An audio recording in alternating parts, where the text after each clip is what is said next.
মাঝে একটা দিন বিরতি নিয়ে আবারও চলে এসেছি নতুন একটা ভিডিও নিয়ে। ভেবেছিলাম প্রতিদিনই ভিডিও দেব, একটাও মিস করব না। তবে যেহেতু আমরা ঘর চেঞ্জ করছি, তো সেই জন্য জামা কাপড় বা টুকটাক যে ব্যাগ গোছানো যে কাজকর্মগুলো থাকে সেগুলো না একটু একটু করে শুরু করে দিয়েছি। ওই একসঙ্গে করতে গেলে না অত তো জিনিস তো, আর মেন কথা এখন ঘরে থাকতে থাকতে এত জিনিসপত্র হয়ে গেছে, বিশেষ করে জামা কাপড়ে তো অনেক ব্যাগ হয়ে যায়। সেই জন্য অল্প অল্প করে আমি একটু করে, চিকুর পাপা একটু করে, যে যখনই সময় পাচ্ছি জিনিসপত্রগুলো ব্যাগের মধ্যে গোছাতে থাকছি। তো সেই জন্য মাঝে একটা দিন আর সময় পাইনি। তো হ্যালো এভরিওয়ান, গুড মর্নিং। কেমন আছো তোমরা সবাই? আশা করছি সবাই খুব ভালো আছো। আমরাও বেশ ভালো আছি। আরও একটা নতুন দিন, নতুন সকাল তোমাদেরকে সাথে নিয়ে শুরু করছি। আজকের দিনটা ছিল শনিবার। ওই 7টা সাড়ে 7টা থেকে ভিডিওটা শুরু করেছি। সকালে উঠে নিজে একটু ফ্রেশ হয়ে নিয়েছি, আর তারপরে এই যে জামা কাপড়গুলো ভিজিয়ে দিচ্ছি সার্ফ জলে। জামা কাপড় ভেজাতে গিয়ে তো আমি চিকুর কাণ্ড দেখে আমি অবাক, যে আমি রেগে যাব নাকি হাসবো। সার্ফের যে কোটোটার মধ্যে আমি আগের দিনই আর কি সার্ফ ঢেলে রেখেছি, তবে সেটা না ভালো করে ঢাকনা আটকানো হয়নি। সে কখন জল ভরে রেখে দিয়েছে, পুরো একদম সার্ফ যে অর্ধেকটুকু ছিল তার ডবল দিয়েছে জল। তারপর ওই ছোটো একটা চামচ দিয়ে সার্ফগুলোকে ভালো করে আস্তে আস্তে করে নিয়ে জামা কাপড়গুলো যা হোক করে ভেজালাম। ব্রেকফাস্ট, চিকু ঘুম থেকে উঠলো, দুধ বিস্কুট কলা দিয়েছি। ঝট করে এসো। ওরে বাবা, গাড়ি চড়ে আসছে চিকু। চিকু সবাই ঘুম থেকে উঠলো, এখনো ঝটপট খেয়ে নেবে। খাওয়া হয়ে গেলে কি হবে ভাবি? Very good boy. পড়তে বসতে হবে ঝটপট, তাহলে খেয়ে নাও তুমি। আচ্ছা খেয়ে নাও তাহলে, ঠিক করে বসো আগে। আর এখনই ঠাকুরের থালা বাসনগুলো এনেছি, এগুলোকে সমস্তটাই ভালো করে মাজা ঘষা করব। আর সকালবেলা করেই যেহেতু চিকুর পাপা ঠাকুর পুজোটা সেরে দিয়ে যায়, যার জন্য অনেকটাই সুবিধা হয়। তবে পুজো করার কিছু কিছু কাজ একটু এগিয়ে দিলে ওরও ভালো লাগে। আমার আগের ভিডিওতে তিথি কমেন্ট করে জানিয়েছো চিকু তো বেশ সুন্দর লিখেছে। আমার ছেলেও চিকু সোনার মতন একই বয়স, তবে ও লিখতে চায় না, সারাদিন শুধু ফোন দেখে। কিভাবে ছাড়াবো একটু বলবে প্লিজ? চিকুও কিন্তু সেম এরকমই ছিল, তবে প্রচণ্ড ফোন ঘাটার নেশা। বিশেষ করে যারা দেখবে একা বাচ্চা বড় হয় না, তাদের দেখবে প্রত্যেকের ফোন ঘাটার নেশা হয়। তবে মাঝে করে চিকুকে শুধু বলেছিলাম ফোন দেখলে চোখে পোকা হয়, বা চোখের মধ্যে কালো একটা টিপ লাগিয়ে বলতাম দেখো পোকা হয়েছে। এই যে ভয়টা ওর মনের মধ্যে যখন থেকে ধরালাম, তখন থেকে চিকু আজ পর্যন্ত কিন্তু ফোন বায়না করে না। হয়তো তুমি ওর হাতে ফোন দিলে তখনও ফোন দেখবে, তবে ওই যে ফোন দিতেই হবে যে একটা ম্যান্ডেটরি ব্যাপার, এই ব্যাপারটা কিন্তু ওর মধ্যে আর নেই। ফোন দেখে না বললেই চলে। আর তোমার ছেলে যে লিখতে চায় না বলছো, তুমি একটা কাজ করতে পারো, ওর সবসময় খাতা আর পেন একটু মাঝে মধ্যে ড্রয়িং করে দেবে, কিছু একটা ফুল আঁকলে, যাতে ওর ইন্টারেস্ট হয় লেখার প্রতি। পেন্সিল কিংবা পেন ধরে ওই যে লেখার যে একটা ইন্টারেস্ট ব্যাপারটা যদি ওর মধ্যে চলে আসে, তখন দেখবে ও অটোমেটিক আশা করছি। আর এদিকে তোমাদের সঙ্গে গল্প করতে করতে বাসনগুলো খুব ভালো করে মেজে নিয়েছি, তবে গরম পড়ে গেছে তো সেই জন্য আগের মতন এই পিতলের জিনিসপত্রগুলো চকচক করে না, একটু কালো কালো দাগও হয়ে থাকে। তো খানিকক্ষণ এখানে জল ঝরার জন্য দিয়ে দিলাম, তারপর ও আর কি ঠাকুর পুজো করে নেবে। আর এদিকে এখন আমার আর চিকুর জন্য বেলার দিকে একটু ডিম টোস্ট বানিয়ে নিয়েছিলাম। অনেক দিন পর ডিম টোস্ট খাওয়া হচ্ছে, তবে কোনো রকম না পেঁয়াজ বা লঙ্কা দিইনি, প্লেন ডিম দিয়ে আর কি বানিয়ে নিয়েছিলাম। আর প্রিয়াঙ্কা দিদিভাই বলেছো তুমি সকালে উঠে কি কি এক্সারসাইজ করো দেখিও। জানো তো আমার ঠাকুর ঘরে যে প্রদীপটা আছে সেখান থেকে না তেল লিক হয়ে পড়ছে, কেন হচ্ছে বুঝতে পারছি না। তোমার প্রদীপ থেকেও কি অয়েল পড়ে? আর কি জানো তো, আমি বেশ কয়েকদিন আগেই এই জিনিসটা খেয়াল করে আমি কোনো একটা ভিডিওর মধ্যে বলেছিলাম যে প্রদীপ থেকে এরকম চিয়ে চিয়ে সামান্য করে তেল পড়ছে। তবে মাঝে মধ্যে আবার কিন্তু তেল পড়ে না, আবার মাঝে মধ্যে তেল পড়ে। এই জিনিসটা কি হয় জানো তো, যেহেতু প্রতিদিন আমরা সকাল বিকেল যে প্রদীপ জ্বালাই, ওই পিতলের ওই জায়গাটা না হয়তো পাতলা হয়ে যায় কিংবা ক্ষয়ে যায়, যার জন্য ওখান থেকে তেলগুলো পড়তে থাকে। তবে অতিরিক্ত পড়লে তখন ওই চেঞ্জ করে নিতে হবে দোকানে দিয়ে, এই আর কি। আর বন্দনা চক্রবর্তী আইডি থেকে দিদিভাই বলেছো যে দীপা লাইক দিয়ে পুরো ভিডিওটা দেখে নিলাম, খুব সুন্দর হয়েছে ভিডিওটা, চিকুর কথাগুলো খুব মিষ্টি লাগে। আর বলেছো মিষ্টি মায়ের মিষ্টি ছেলে, তো থ্যাংক ইউ গো, এইভাবেই পাশে থেকো। তো অনেক দিন পর তোমার কমেন্টটা পেয়ে ভীষণ ভালো লাগছে। আর এদিকে তোমাদের সাথে কথা বলতে বলতে বিছানাটাও পরিষ্কার করে নিয়েছি আর বালিশগুলোকে গুছিয়ে রাখলাম। আর এখন চলে এসেছি এই উঠোনটাতে, কয়েকটা জামা কাপড় কাচলাম। তো এগুলো এখন এই যে মেলে দিচ্ছি, আর বাদবাকি যে কয়েকটা কাচার আছে সেগুলো আজকে আর কাচবো না। অলরেডি আকাশটা একটু মেঘলা মেঘলা হয়ে আছে, কখন বৃষ্টি চলে আসে, সেই জন্য প্রত্যেকটা জামা কাপড় কাচলাম না। ওই এক হাফ বালতি মতন জামা কাপড় ভিজিয়েছিলাম দেখে, সেগুলো এখন কিছুটা জানালায় কিছুটাই উঠোনটাতে মেলে দিচ্ছি, কেননা হালকা রোদ এলে শুকিয়ে যাবে। আর জান্নাতুন বাকি আইডি থেকে দিদিভাই লিখেছো, তোমাকে অনেক ভালোবাসা এত সুন্দর টিপসগুলো দেওয়ার জন্য, অনেক ধন্যবাদ। যখন প্রথম স্কুল শুরু হয় তখন আমরা মায়েরা বেশি এক্সাইটেড থাকি, আর প্রথম স্কুল ড্রেস পরিয়ে স্কুলে পাঠানোর আনন্দটা বলে বোঝানো যাবে না। আর চিকুরকে তুমি যেভাবে পড়ানোর ধরনটা খুব সুন্দর, পারলে একটু শেয়ার করো। তো প্রথমে জানাই অসংখ্য ধন্যবাদ, প্রতিদিন যে এত সুন্দর সুন্দর কমেন্ট করো আমার খুব ভালো লাগে।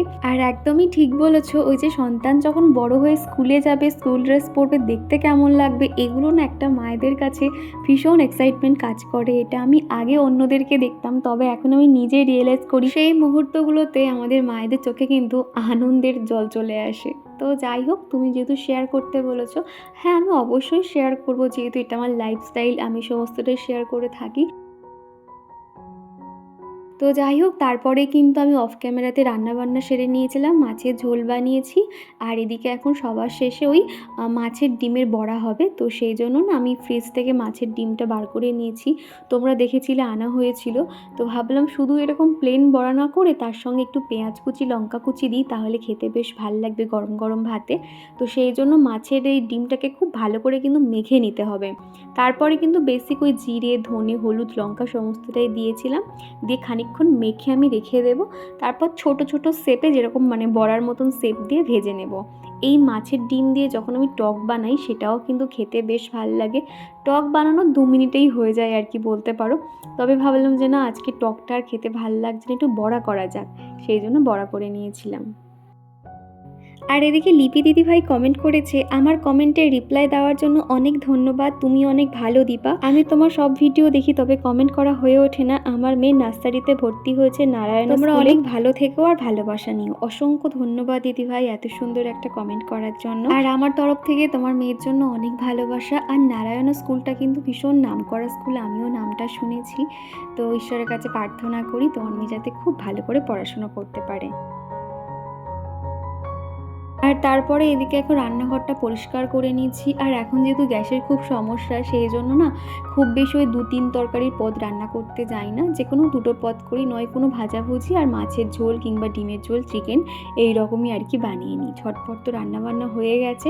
আর এদিকে রান্নাঘরটা পরিষ্কার করে এখন বাদবাকি কাজগুলো করে নেব। দেখতে পাচ্ছ, এতক্ষণ ধরে এই সমস্ত জামা কাপড়ের ব্যাগগুলো গুছিয়েছি, মানে যতটুকু আমি পেরেছি, নিচে আরও ব্যাগ আছে। তো এইভাবে একটু একটু করে গোছাচ্ছি, বাদবাকি ব্যাগগুলো এখনও গোছানো বাকি রয়েছে। তো এতক্ষণ ধরে এগুলো করছিলাম, সেই জন্য তারপর থেকে কোনোরকম আমি আর ভিডিও শ্যুট করিনি। আবারও তোমাদের সঙ্গে দেখা হচ্ছে সেই দুপুরবেলা আর কি, ওই বিকেলে হতে যায়, 4টে 4:30 বাজে। তো এখন এই যে ভাবলাম মুদিখানার কয়েকটা জিনিসপত্র অল্প অল্প করে আনা হয়েছিল, যেহেতু আগের মাসে বেশিরভাগটা থেকে গেছে, সেই জন্য সেভাবে মুদিখানার বাজার হয়নি, টুকটাক কয়েকটা আনা হয়েছিল, সেগুলো এখন কন্টেনারে রিফিল করে নিচ্ছি। আর এদিকে আমার হেল্পারও চলে এসছে, দেখতে পাচ্ছ চিকু, ও দেখো আমার হাতে হাতে কাজ করে দেবো। যত ওকে বোঝাই যে না আমি করে নিচ্ছি না, ও আমার কথা শুনবে না, ও একটু হাতে হাতে কাজ করতে চায়। আসলে ও একা থাকে তো, একা একা বোর হয়, ও একটুখানি চায় যে ও আমার সঙ্গে কাজ করবে, আমার সঙ্গে হুড়োহুড়ি করবে, এগুলোর আনন্দ। তবে সব সময় তো এটা অ্যালাউ করতে পারি না, উল্টে আমার কাজ বেড়ে যায়। তবে মাঝে মধ্যে ভাবি যে না, চলো ওরও একটু মনটা বোঝা উচিত যে ও কী চায় না চায়। তো সেই জন্য আমার হাতে হাতে একটুখানি কাজ করছিল। আর এদিকে দেখতে পাচ্ছ বিস্কুটগুলোও ঢেলে নিচ্ছি, আর টোস্টটাও ঢেলে নিতে হবে। আর ঝুমা দিদিভাই বলেছো, দীপা আমি 4 বছর ধরে ভিডিও বানাচ্ছি, কোনো ভিডিও আমার ভাইরাল হচ্ছে না। দেখো দিদিভাই, ভিডিও ভাইরাল হওয়া না অতটাও সহজ নয়, বা এরকমও নয় যে তোমার একটা ভিডিও ভাইরাল হলেই তোমার সমস্ত ভিডিও ভাইরাল হবে, এরকমও না। প্রত্যেকটা ভিডিওর মধ্যে যেটা সবথেকে বেশি ইম্পর্টেন্ট সেটা হলো থাম্বনেল দেওয়া, টাইটেল দেওয়া, ভিডিওর প্রেজেন্টেশন, তুমি সেটাকে কিভাবে এক্সপ্লেন করছো এর উপরেই নির্ভর করে। একটু চেষ্টা করে যাও, বা সম্ভব হলে নতুন আরও একটা চ্যানেল ক্রিয়েট করে কাজ করতে পারো, যেহেতু তুমি এটাতে 2 বছর খেটে কোনো রকম লাভ হয়নি। তো তুমি তোমার দিক থেকে 1 মাস অন্তত ভিডিওর থাম্বনেল, টাইটেল বা ভিডিওর প্রেজেন্টেশন সুন্দর করে দেওয়ার চেষ্টা করে দেখো। যদি একান্ত না হয় তাহলে আমার তরফ থেকে আমি তোমাকে সাজেস্ট করতে পারি নতুন আরও একটা চ্যানেল ক্রিয়েট করো এবং সেখানে ভিডিও দাও। তাহলেও কিন্তু তোমার ভিডিও ভাইরাল হতে পারে। যেহেতু আমি আমার অভিজ্ঞতা থেকে বলি, আমার প্রথম যে চ্যানেলটা ছিল সেখানে আমার 10,000 সাবস্ক্রাইবার ছিল। ভাবো সেই জায়গাটা ছেড়ে এসে শূন্য থেকে শুরু করেছিলাম বলেই কিন্তু আজকে এত মানুষের ভালোবাসা পেয়েছি। তো সেই জন্য বলবো এই কথাগুলো একটু মাথায় রেখে তুমি তোমার সুবিধা অনুযায়ী কাজ করো, তাহলে সেটাই বেটার হবে। আমার এই মুদিখানার জিনিসপত্র গুছিয়ে রাখা এবং কন্টেনার রিফিল করা, রান্নাঘরে কাজকর্ম না আমার খুব ভালো লাগে। আর একটু পরেই যেহেতু আমরা বিকালের দিকে বার হব, তো সেই জন্য ভাবছি যে এই কাজগুলো এগিয়ে রাখি। আসলে এখন যেহেতু স্কুল ছুটি রয়েছে এই কদিন, আর এখানে আশপাশ থেকেও অনেক বন্ধু বান্ধবী বা দাদা ভাইরা থাকে, সবার সঙ্গে আলাপ পরিচয় হয়েছে। বিকেলবেলা হলে তারা একটু সাইকেল নিয়ে বার হয়, মায়েদের সঙ্গে হাঁটাহাঁটি করে। তো ভাবলাম চিকুকেও নিয়ে যাই, তাহলে ওর ভালো লাগবে। আর বাচ্চারা তো ঘরের মধ্যে বন্দি থাকতে থাকতে ওরাও কিন্তু বোর হয়ে যায়। তো সেই জন্য এখন এই কাজগুলোকে এগিয়ে রাখছি, যাতে বিকেলবেলা বেরিয়ে অনেকক্ষণ পর্যন্ত থাকতে পারি, এমনকি সন্ধে টন্ধে দিয়েও বার হব। আর পূজা দিদিভাই বলেছ চিকুর লেখাগুলো খুব সুন্দর হয়েছে আর ওর কথাগুলো শুনতে খুব ভালো লাগে। তো থ্যাংক ইউ। ও চিকু তো আগে এত কথা বলতে পারতো না, তবে এখন এত পাকা পাকা কথা বলা শিখেছে না, সারাদিন পুরো বকবক করতেই থাকে। মাঝে মধ্যে বিরক্ত হয়ে গেলেও মাঝে মধ্যে ভাবি যে এই কথা বলার জন্য আমরা কত চিন্তা করেছি যে ও কবে কথা বলবে। তবে দেখো এখন এত কথা বলে, মাঝে মধ্যে একটু বিরক্তি এসে যায়। আর অনেকদিন পর মৌটুসী দিদিভাইয়ের কমেন্ট পেয়ে খুব ভালো লাগছে। মৌটুসী দিদিভাই লিখেছে, খুব মিষ্টি কথা চিকু সোনার, একদম গুড বয়, এইটুকু বাচ্চার অনেক সুন্দর লিখেছে।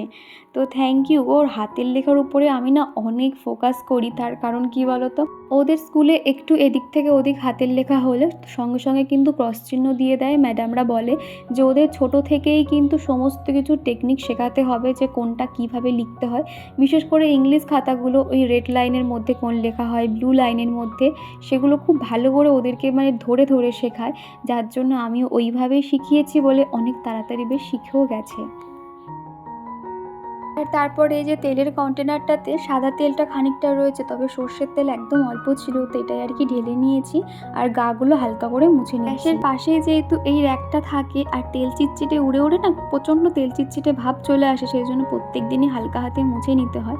তো তারপরে এই যে একটা বক্স দেখতে পাচ্ছ, এখানে সমস্ত গুঁড়ো মশলার যে প্যাকেটগুলো, ম্যাগি মশলা থেকে শুরু করে ম্যাজিক মশলা, ব্ল্যাক পেপার, এগুলো আর কি এই বক্সের মধ্যে রাখি, তাহলে তাড়াহুড়োর সময় ওই বালতি থেকে খুঁজে খুঁজে যে বার করা সেটা আর করতে হয় না, এখানে হাতের কাছে পেয়ে যাই।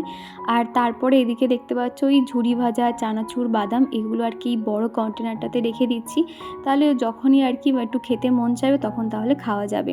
আর এই সমস্ত চাটগুলো চিকুর পাপার ভীষণ পছন্দ, তো সেগুলো আর কি এটার মধ্যে গুছিয়ে রাখছি, তাহলে ও তাহলে নিয়ে নিতে পারবে। আর পায়েল দিদিভাই বলেছ, আমি অনলাইনে ঘি বিক্রি করি না, তবে কয়েকজন বাড়িতে এসে ঘি নিয়ে যায়। আমি প্রথমে বাড়িতে ছেলের জন্য ঘি বানাতাম, তারপর সেটা হোয়াটসঅ্যাপে শেয়ার করলাম, আর এইভাবেই চলছে আর কি। তবে আমার ঘি বানাতেও বিক্রি করতে খুব ভালো লাগে। তোমার ভিডিও খুব ভালো লাগলো, ভালো থেকো, সুস্থ থেকো। তোমার এত সুন্দর ইন্সপায়ারমূলক একটা কমেন্ট পেয়ে খুব ভালো লাগলো, এটা আমি পিন করে রাখবো। তোমার এই কমেন্টটা পেয়ে না আরও 5টা মানুষ দেখবে খুব ইন্সপায়ার হবে যে হ্যাঁ, বাড়িতে থেকেও যে কোনো প্রকারে টাকা ইনকাম করা যায়। ঘি বানানো তো ভালো, তুমি ওইভাবে আস্তে আস্তে যদি আরও যখন তোমার কাস্টমার হয়ে যাবে না, তখন দেখবে তুমি আরও কিন্তু টাকা ইনকাম করতে পারবে, তাই না? তো এইভাবেই যে বাড়িতে থেকেও যে ইনকাম করা যায়, সেটা তুমি আরও একবার প্রমাণ করে দিলে। তো যাই হোক, খুব ভালো লাগলো, এইভাবেই তোমার ছোট্ট বিজনেসটা চালিয়ে যাও। আর তারপরে দেখতে পাচ্ছ আমরা ওই 4:30 পৌনে 5টা নাগাদ বেরিয়ে গেছি। আর ওর দাদাভাই আজকে এই যে সাইকেল নিয়ে বেরিয়েছে, দাদাভাই ওকে বলছে চল বস। দেখো 2 ভাই মিলে কি সুন্দর গাড়ি চালাচ্ছে। আর এই সাইডটা না এত সুন্দর ঠান্ডা হাওয়া হচ্ছিল, খুব ভালো লাগছিল, পুরো সমান রাস্তা, বাচ্চারা খেলুক, ঘোরাঘুরির জন্য একদম পারফেক্ট। তারপর ফেরার পথে মা ছেলেতে মিলে ফুচকা খেয়ে এসেছি, আর ওখানে ওই রাম লক্ষ্মণ হনুমানজির একটা মূর্তি ছিল, সেটাই আর কি তোমাদেরকে দর্শন করালাম। আর তারপরে এই তো এসে এখন সন্ধ্যেটা দিয়ে দিচ্ছে। আসলে যখন আমরা বেরিয়েছিলাম অনেক বেলাবেলি ছিল, তো অন্ধকার হয়নি বলে সন্ধ্যেটা দিইনি। এখন এসে এই যে সন্ধ্যা আরতিটাও সেরে নিচ্ছি, তারপর আর কি টিফিন বানাবো, চিকুকে পড়তে বসাবো, এগুলো তো হতেই থাকবে। আর এরই সঙ্গে চলো আমার প্রিয় দিদিভাই ও বোনেদের নাম নেওয়া যাক। শকুন্তলা বাগ, তিথি, আর কমেন্ট করেছে নীলিমা, প্রিয়াঙ্কা দিদিভাই, বন্দনা চক্রবর্তী দিদিভাই, জান্নাতুন বাকিয়া দিদিভাই, লিপি বোস দিদিভাই, ঝুমা দিদিভাই, অর্পিতা, অপর্ণা দিদিভাই, রেহেনা দিদিভাই, পূজা দিদিভাই, মৌটুসী দিদিভাই, দিশা ভট্টাচার্য দিদিভাই, সুলতা দাস আর পায়েল দিদিভাই। তো তোমাদের সকলকে জানাই অসংখ্য ধন্যবাদ। এইভাবেই পাশে থেকো আর প্রতিদিন সুন্দর সুন্দর কমেন্ট করতে থেকো। শিব সাহা আইডি থেকে প্রিয়া বনু আমাকে কমেন্ট করেছে, অনেক দিন পর তোমার ভিডিও দেখছি, খুব ভালো লাগলো। থ্যাংক ইউ প্রিয়া, এইভাবেই পাশে থেকো। বেশ কিছুদিন ধরে আমার অনেক বন্ধুরা আমার কাছে অনেক কিছু জিজ্ঞাসা করছে যে আমি কবে বাড়ি চেঞ্জ করব, কোথায় যাচ্ছি না যাচ্ছি। একটু অপেক্ষা করো, সমস্তটাই শেয়ার করব। এখন যেহেতু একটু চাপের মধ্যে আছি, তো জিনিসপত্র গোছগাছ করা, সেইভাবে তো ভিডিও শ্যুট করতে পারছি না, তাও একটুখানি চেষ্টা করব তোমাদের সঙ্গে শেয়ার করার। তো তোমরা তো দেখতেই পাবে কোথায় যাব না যাব, বা সেখানকার ঘর বাড়ি ছোট্ট করে ট্যুর হলেও তোমাদেরকে আমি শেয়ার করে দেবো। প্রত্যেকবারে যেরকম দিয়ে থাকি এবারেও সেম সেইভাবে তোমাদেরকে দেখাবো। আশা করছি তোমাদের সমস্তটাই ভালো লাগবে। আর সমস্ত কিছু জানতে আমার ভিডিওতে চোখ রাখো, তাহলে সমস্তটাই জানতে পারবে আর কি।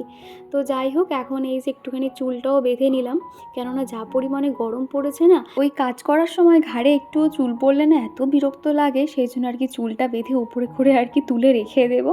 আর এদিকে দেখো আমাদের জন্য এখন একটু ম্যাগি বানিয়ে নিয়েছি। ভীষণ গরম ম্যাগিটা, আর চিকু তো ম্যাগি খেতে খুব পছন্দ করে, সেই জন্য প্লেটে এরকম ছড়িয়ে ওটা দিয়ে আসছি, আর আমারটা বাটির মধ্যেই রেখেছি। আর এই যে দেখো চিকুর শুধু দুষ্টুমিটা দেখো একবার, ভীষণ খুশি হয়ে গেছে এটা দেখে আর কি। তারপর টিফিন করে নিয়েছি, এখন ঘড়িতে ওই 8টা সাড়ে 8টা মতন বাজে। চিকুর পাপাও চলে এসছে, আর আসার সময় কিছু ফলও কিনে আনতে বলেছিলাম, কলা, আপেল, এই সমস্ত আর কি।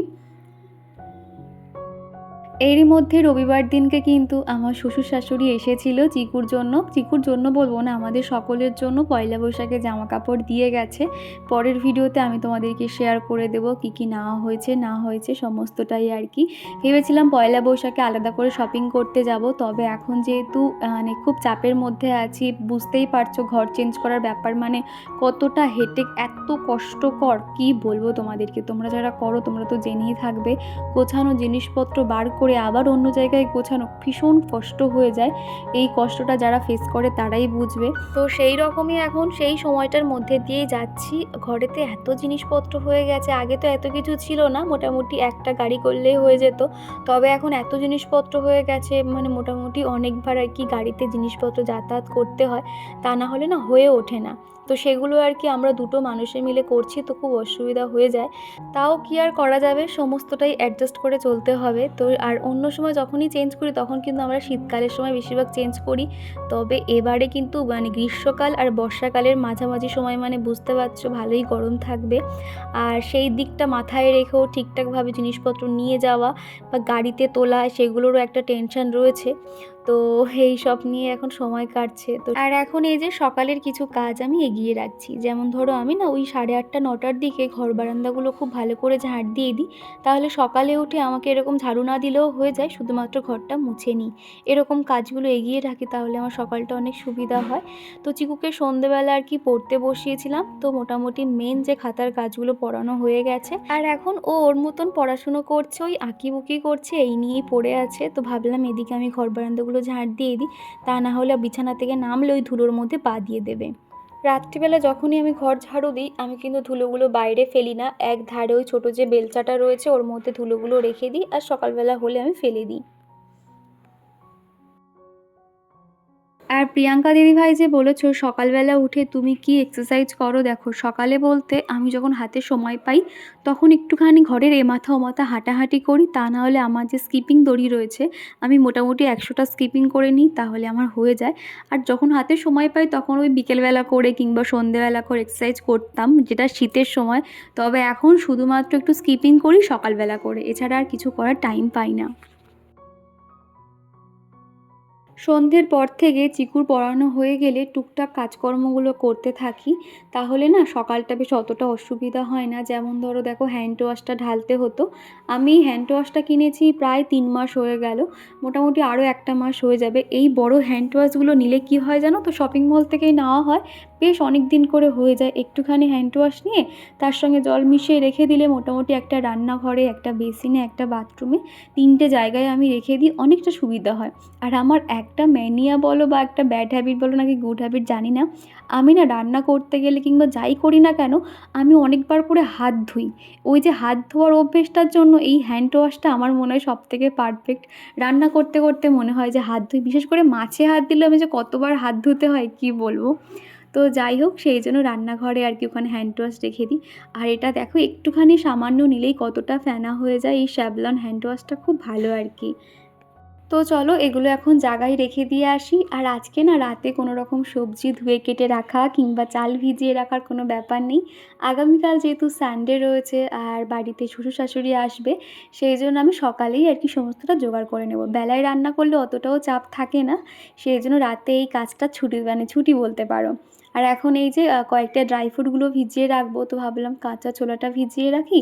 সকালবেলা উঠেই না আমি রান্না করতে করতে কাঁচা ছোলা কিংবা ড্রাই ফ্রুট যখন যেটা ভিজিয়ে রাখি আর কি, অল্টারনেট করে সেটাই খাওয়া হয়। আর এদিকে দেখতে পাচ্ছ, এটা হলো আর কি গুড়, সম্ভবত এটা আখের গুড়ের যে পাটালি যেগুলো হয়, তো সেটাই আর কি জলে ভিজিয়ে রাখলাম, সকালবেলা খাওয়া হবে। রান্নাঘরটাও একদম পরিষ্কার করে নিয়েছি দেখতে পাচ্ছ। আর এই যে রয়েছে রাতের বাসন। তো চলো এবার লাইটটাকে অফ করে দিই।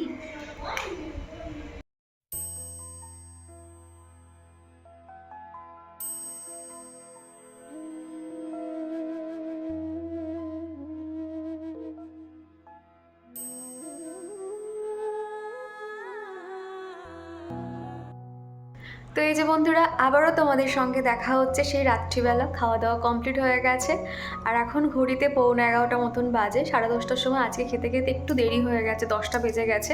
তা না হলে আমাদের 9:30টার মধ্যেই রাতের খাওয়া দাওয়া কমপ্লিট হয়ে যায়।